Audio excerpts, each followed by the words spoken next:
Hands down, this is the best written out of the thousands of new musicals on Broadway this season. That's it, that's all I need to tell you, and now I'm done. I joke. Oh my god, hey, welcome back to my theatre-themed YouTube channel. My name is Mickey Jo, and I am obsessed with all things theatre. I am a content creator here on social media and a professional theatre critic. And I recently got back from a 2-week trip to New York where I saw as many Broadway and off-Broadway shows as possible. I ended up seeing 20 different shows, including Suffs, currently playing at the Music Box Theatre. In fact, it only recently opened. With music, lyrics and script written by Shaina Taub, it tells the hard-won and of course true story of the American suffrage movement, and is sort of a companion to British shows like Sylvia that tell the British side of that story. But Suffs has been in development for quite some time. It has marched on a long road to Broadway, where it has just been nominated for multiple Tony Awards, including Best Book of a Musical, Best Original Score, and Best New Musical. But with so many shows opening in this Broadway season, so many shows opening around the same time, so many musicals, so many new musicals on 45th Street in New York alone, it's not necessarily super easy for something to poke its head above the parapet, even with so much critical acclaim and so many awards nominations. So today, I'm going to tell you why this is one of the best things that I saw on Broadway, and possibly my pick for Best New Musical. It's this or one other thing. So today, I'm going to bring you my full review of the musical Suffs. I am very keen as always to hear your thoughts if you have seen Suffs, either on Broadway or at the Public Theatre or in some previous iteration. Let me know what you thought about it in the comments section down below. And of course, make sure you're subscribed to my theatre-themed YouTube channel for many more videos, including many more Broadway reviews coming very soon. Turn on the notifications so you don't miss any of my upcoming videos. You can also find me on other social media platforms, and I am very excited to tell you, if you didn't already know, I'm going to be performing my first ever live show later this month in London, MickeyJoTheatre Live. However, if you are not going to be in London on May 26th, you can also stream it globally. Check out the first link in the description of this video to get yourself some tickets. For now though, let me tell you why I loved Suffs.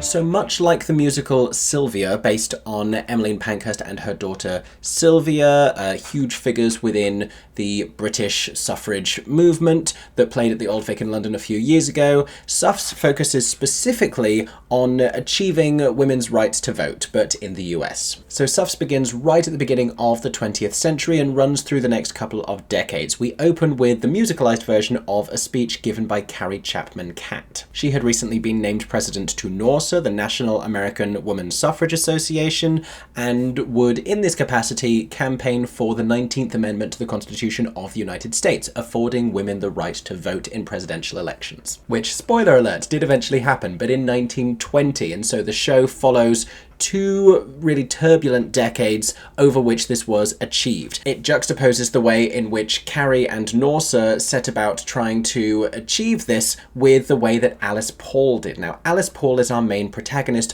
portrayed by the show's writer Shaina Taub. And the idea is that Carrie Chapman Catt, though once an inspiring feminist icon herself, has come to represent the old guard of women's suffrage. She talks at length about having been inspired and mentored by Susan B. Anthony, who does not feature in the show because of the time period. But Alice Paul, who is younger and spirited, represents brave new ideas that Carrie is a little reluctant to go about. That's because she has been carefully working to consecrate a polite conservative image for the women of Norsa, so that they could seem more appealing to the men who might afford them the right to vote. They were asking politely. Alice Paul, meanwhile, has no interest in asking politely and insists that they need to be campaigning more aggressively. There's a little bit of the Hamiltons to it, with her arriving with these inspiring, inciting new ideas. In fact, in theatricalizing a historical chapter using an all-female cast, playing female and male roles, using a racially diverse cast, and though not hip-hop, using slightly anachronistic contemporary music, it does have a little bit of the Hamiltons about it, but it's doing quite a different thing. It also, and this I promise is the last time I'm going to invoke this comparison,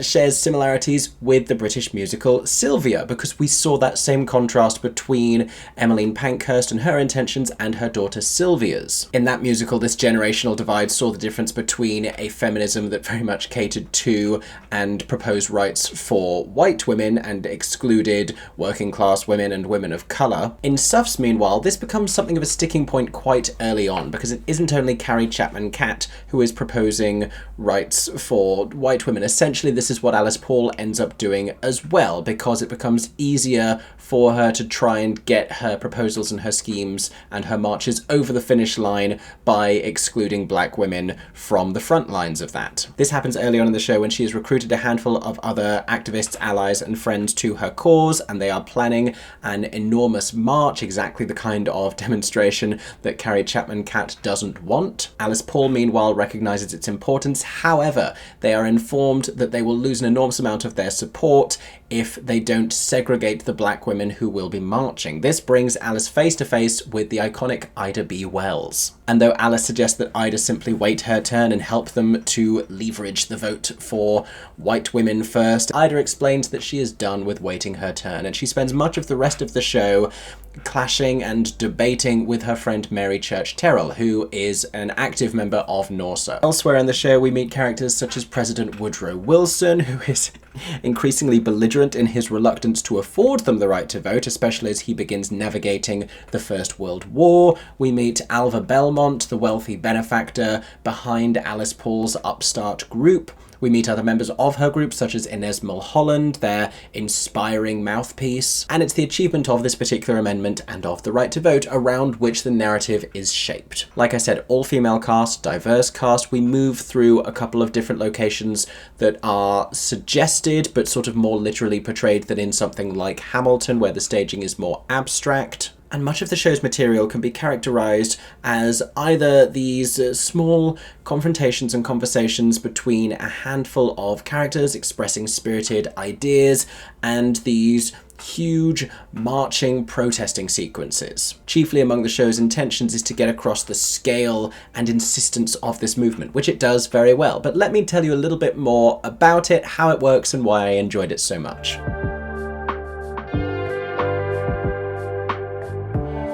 So the thing about any show that is going to convey this sort of a message and theatricalize this kind of a moment in history, the thing that's going to be important to me is its intersectionality, and that's what it does really, really well. It takes into account so many things. It is open to criticizing its protagonist when Alice Paul moves forward with a march that is going to be segregated, that is going to be racially exclusionary.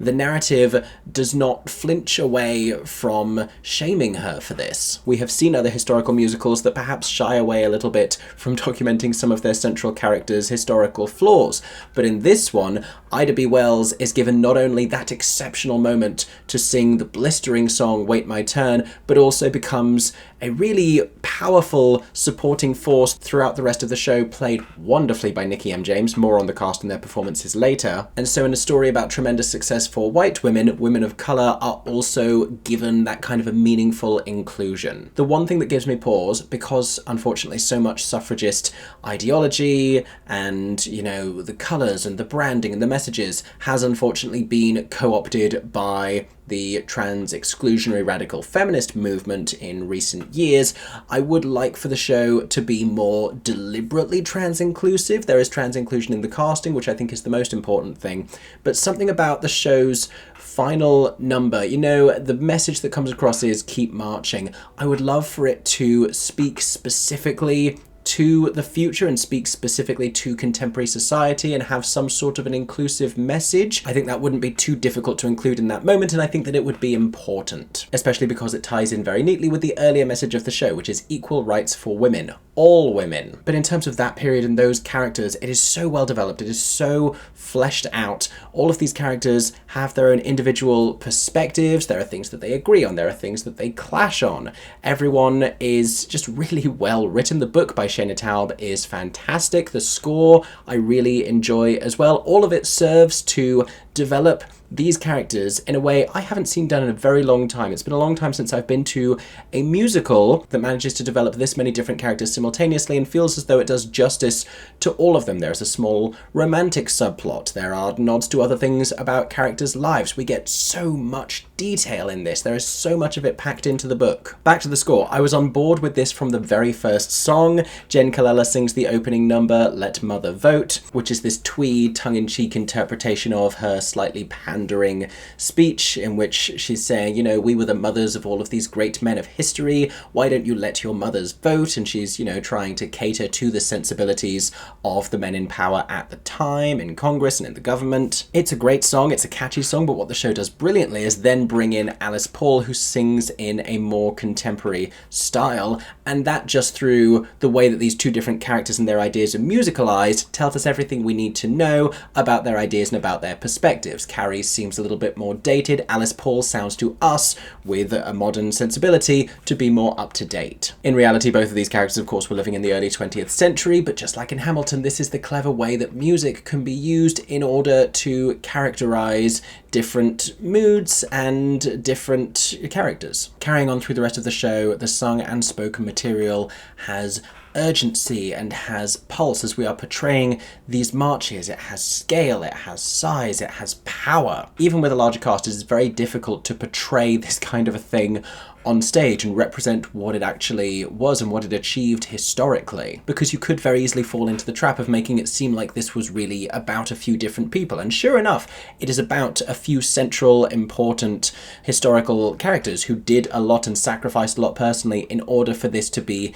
achieved. However, what the show does well is make it broad enough and pass this message and this sentiment between enough different characters that we can feel the time and we can feel the breadth of how desperately this was wanted by women nationwide. One of the best ways in which it does that comes right towards the end of the show when Emily Skinner, who plays Alva Belmont, the wealthy benefactor behind the group, but also plays another role which is revealed in this moment, has this incredible 11 o'clock number. Something you should know about me. I'm an enormous Emily Skinner fan. She was revealed as this podium span around. I started crying immediately. But I do think that in the entire Broadway season, this is the genuine show-stopping turn that is happening right now. And while I'm on my soapbox, I will assert that we should have 3 different Tony Awards category tiers for acting performances. We should have leading performances. We should have supporting performances who are still largely present within the narrative, and then we should have featured performances for smaller roles such as this, which are still brilliant.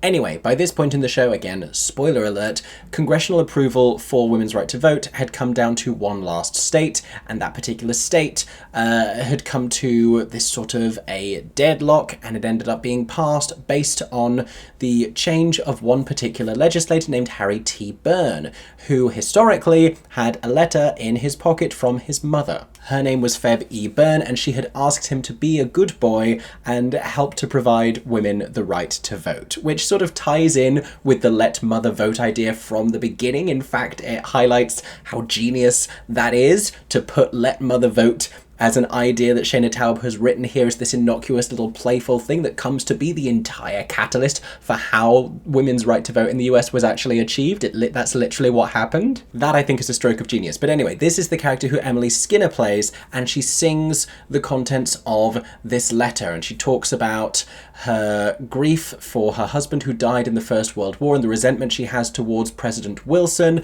and how personally for her she wishes that she had the right to vote so that she could vote him out of office subsequently. And that's another valuable and interesting perspective that expands our view of all of these different women at the time, because unlike many of the campaigners, she is not a young, unmarried firebrand. She is a domestic wife and mother from a presumably conservative state, but she has a perspective on the political scene because it became relevant to her around this one particular issue. But as well as being smart and important, something else that I love about this show is that it keeps being so very entertaining. There is just enough tension between these characters that we can play it off theatrically while still, retaining historical accuracy. It is queer inclusive in a very quiet way, such as would have been at the time. And alongside some of the show's more harrowing scenes, such as when when Alice and two of her allies are jailed and force-fed amid a hunger strike, and they are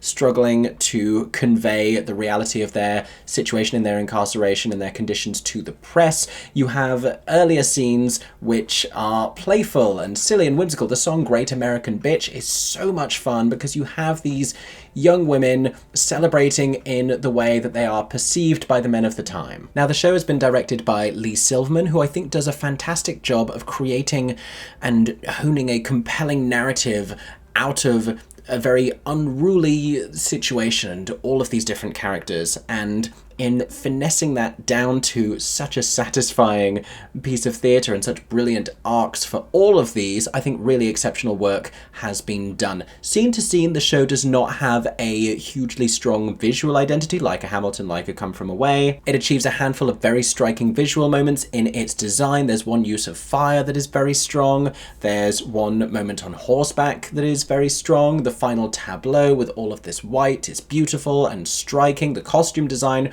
throughout is particularly brilliant. That's Ricardo Hernandez's scenic design and Paul Tazewell's costumes. But I could honestly gush about this show at length and tell you how brilliant it is. It is just literally the best written new musical on Broadway right now. If you haven't seen it already, I encourage you to go. Another huge reason for that is the brilliant performances. Let me tell you about those next.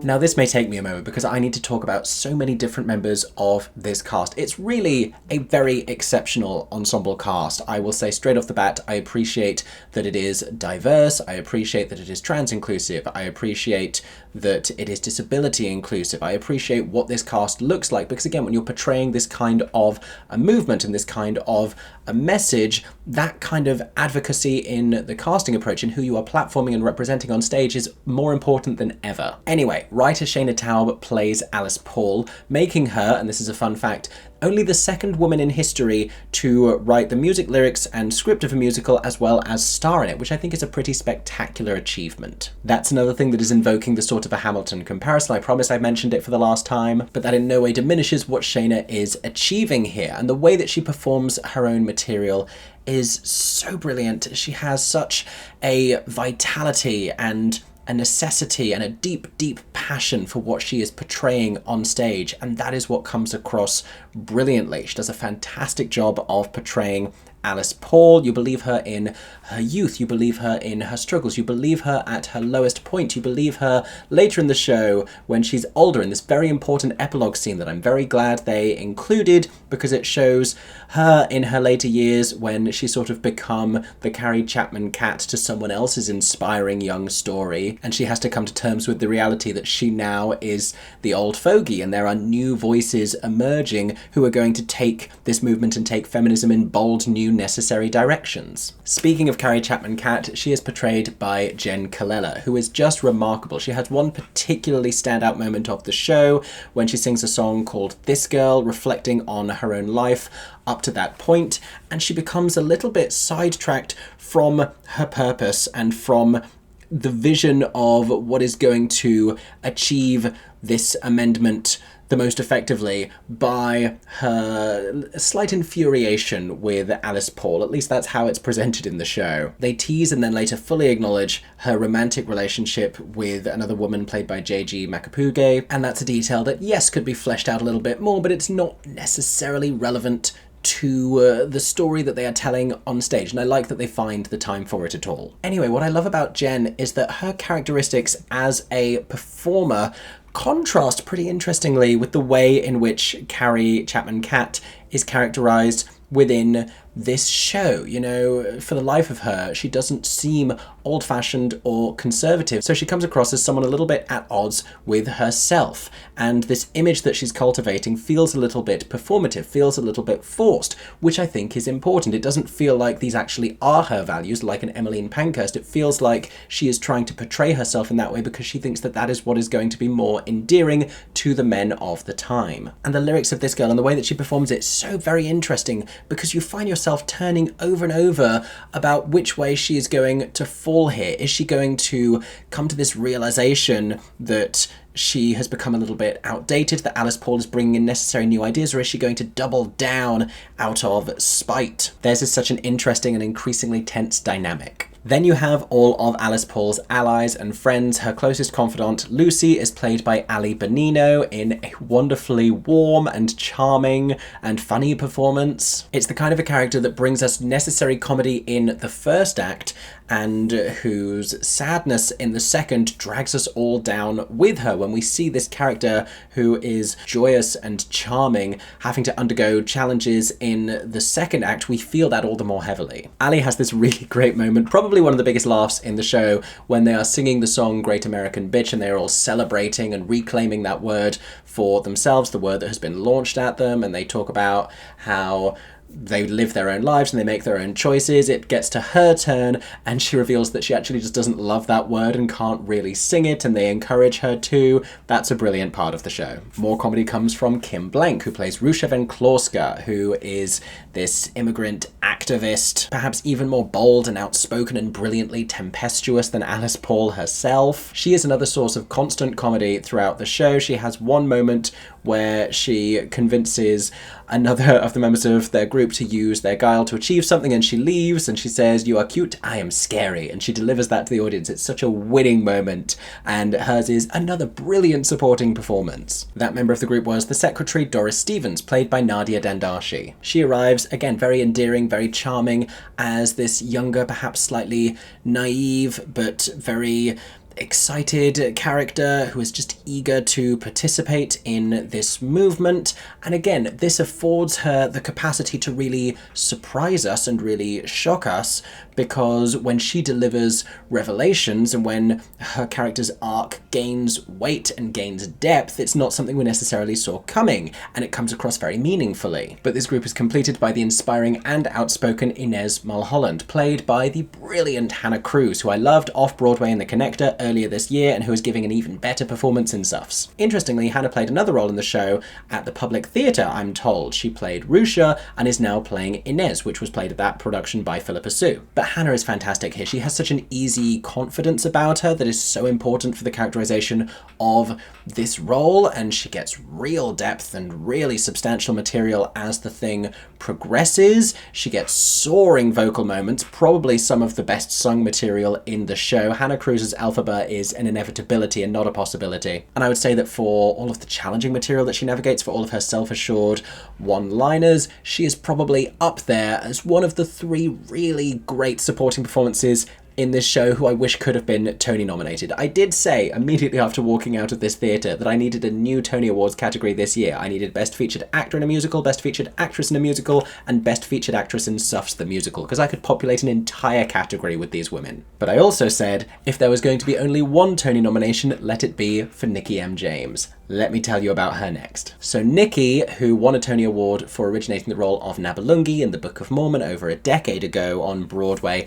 plays Ida B. Wells. Obviously substantially more depth and nuance to this character than Nabulungi in the Book of Mormon. Nikki is remarkable in this role. She is so grounded and so passionate without being declarative, without being huge. There is so much grit and emotion and honesty. It's such a raw performance. She is doing, I think, the best acting on that stage, and she is invoking all of these ideas and all of this sort of generational trauma and need. She plays wonderfully opposite Anastasia McCleskey as Mary Church Terrell. They have this back and forth, they have this friendship that goes beneath it. But Nikki is such a brilliant force in the show. She's remarkable in it. But while we're talking about fantastic women, let us not forget Grace McLean, who principally plays President Woodrow Wilson, who is odious and dislikable and begins with this sort of a comic interpretation. You know, she's playing the role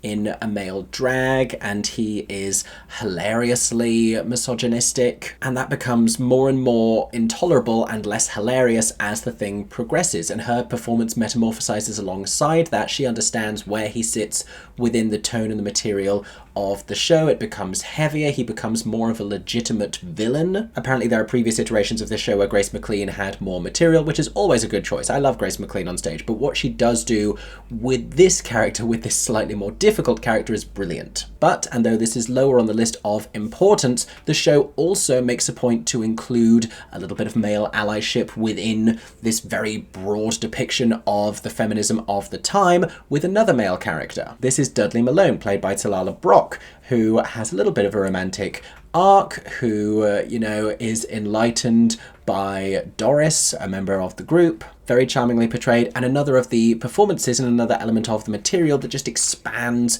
this show's brilliant worldview. Again, breadth. Breadth is the word of the day. Finally, I want to tell you about Emily Skinner, who comes in once again putting the broad back in Broadway as she is playing Alva Belmont. Brilliant but brief in this role, entering with force, entering with authority, and then getting to play all of the inverses of that later on as the mother character when she is singing this 11 o'clock number, when she's playing fragility and vulnerability and grief. I for a long time have been beseeching Broadway musicals to utilize Emily Skinner properly, and this show, though I would like her on stage more, let's not forget that, this show comes a lot closer to using her and using her well. But just like the show finishes with the message to keep marching, I could keep talking about this one for a very long time. So those, I think, are all of my thoughts for today on Suffs the musical. I really am hoping for success for this one at the Tony Awards. I'm hoping that audiences discover this, that it becomes just as successful as Hamilton. It deserves to be. It's telling an important story. It's doing so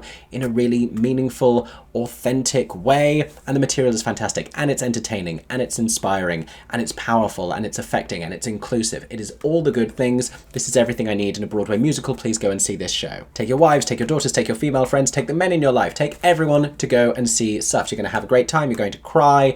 It's what we need. Thank you so much for watching this review. I hope that you have enjoyed. If you are as excited about the show as I am, let me know in the comments section down below if anyone is planning to see it, if anyone has seen it already. It's not often that I really beg people to go and get tickets to things, but this is a huge recommendation for me. The New York Times has critics picks that they do on Broadway. This would be my MickeyJoTheatre critic pick from the season so far. Honestly, this is the one I need you to go and see. But I hope you have enjoyed this video. If you did, make sure to subscribe to my theatre-themed YouTube channel. Remember, you can turn on the notifications so you don't miss any of my upcoming video reviews. You can also buy streaming tickets to watch my upcoming live show digitally later this month from the Phoenix Arts Club in the West End. Comment down below with all of your thoughts and feelings. Let me know which other Broadway review you're looking forward to hearing next. If they aren't on here, you will see some of them on my Instagram account at MickeyJoTheatre. You can go follow me on there as well. In the meantime, I hope that everyone is staying safe and that you have a stagey day.